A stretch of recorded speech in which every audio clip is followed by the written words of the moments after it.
gak sih kalau makin kesini makin banyak mobil yang didandani ala SUV kayak mobil yang satu ini?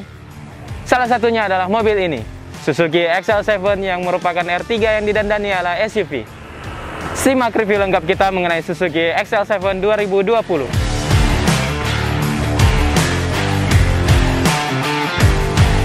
Buat nambahin volume maker mereka di pasar Indonesia dan India, Suzuki merilis R3 untuk jadi amunisi baru di segmen low MPV.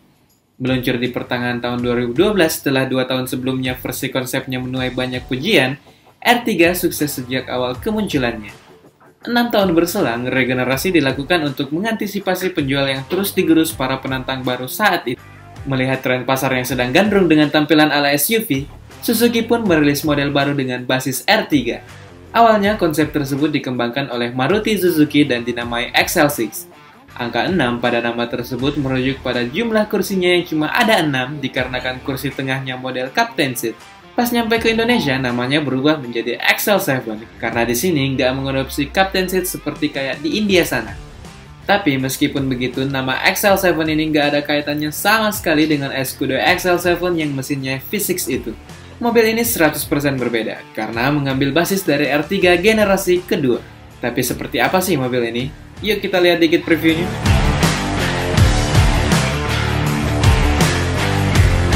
Sekilas kalau dilihat tegak lurus dari depan, mungkin orang-orang pada nggak nyangka kalau dalaman mobil ini adalah sebuah R3. Yap, fasianya beda banget sama R3. Headlamp, grill, dan bumper depan benar-benar nggak nyesain bekas R3 sama sekali. Kamu baru bakal ngeh kalau ini R3 kalau ngelihat ke sisi samping, apalagi belakangnya. Dari sini kelihatan banget window line-nya persis dengan R3. Cuma XL7 ini dibuat lebih tangguh dengan aksen cladding-cladding kayak gini. Terus penggunaan roof rail-nya juga bikin tampak dari samping ini nggak polos-polos banget kayak R3 biasa. Selain itu, velgnya pakai motif yang beda dengan finishing polish dual tone berdiameter 16 inci dengan ban 195/60. Sama kayak di samping, belakangnya juga masih nyisain banyak aura R3. Semuanya sama kecuali penggunaan bumper yang dibungkus lagi cladding plastik warna hitam kayak gini buat nambahin kesan maco. Stop lampnya sama aja kayak R3 yang pakai teknologi LED dots buat lampu rem dan high mount stop lampnya, LED bar buat lampu senja, dan sisanya halogen. Oh iya, lampu depannya juga mayoritas udah LED ya.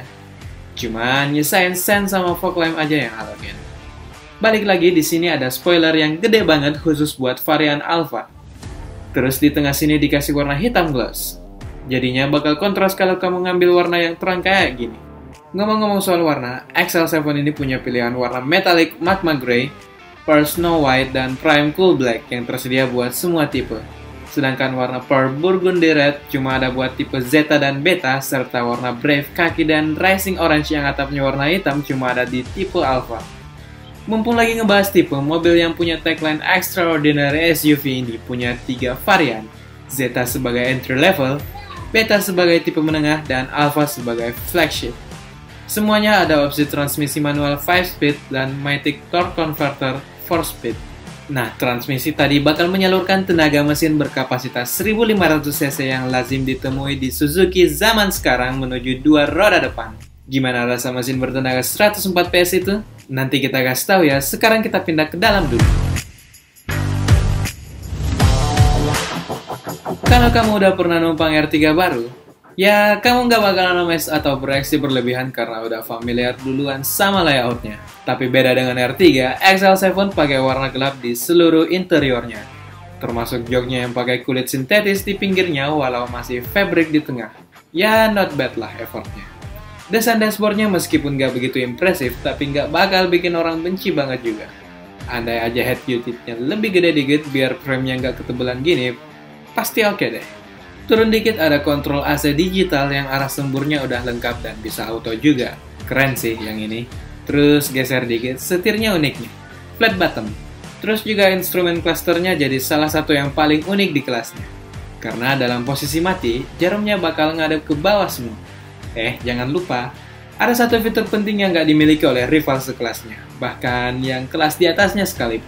Fitur ini dinamai Suzuki Smart E-Mirror yang spion tengahnya bisa jadi layar buat kamera di belakang. Gak cuma ke belakang, cermin itu juga bisa nampilin citra dari kamera yang menghadap ke depan. Bahkan sampai ngerekam loh. jadi nggak perlu lagi deh beli alat-alat tambahannya. Nggak ketinggalan fitur safety-nya yang tergolong lengkap. ABS, EBD, Brake Assist, serta Stability Control.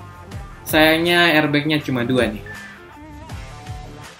Buat impresi nyetirnya, kamu juga pasti udah familiar kalau pernah naik R3 baru.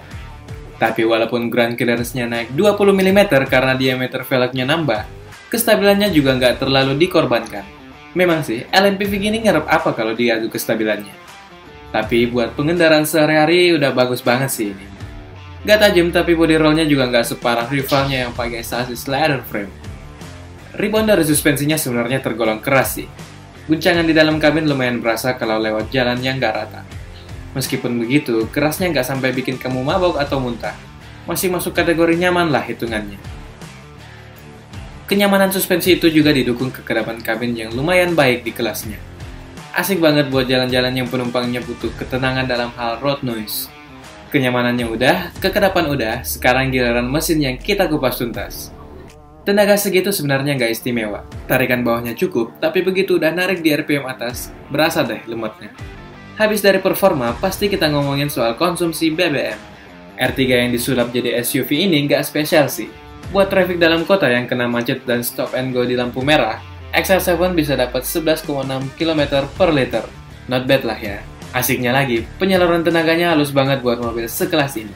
Jadi nggak ada tuh kepala kamu bakal tersentak ke belakang pas nginjek pedal gasnya. Untuk keluhannya, karena mobil ini masih tergolong baru, rata-rata masih pada puas sih sama mobil.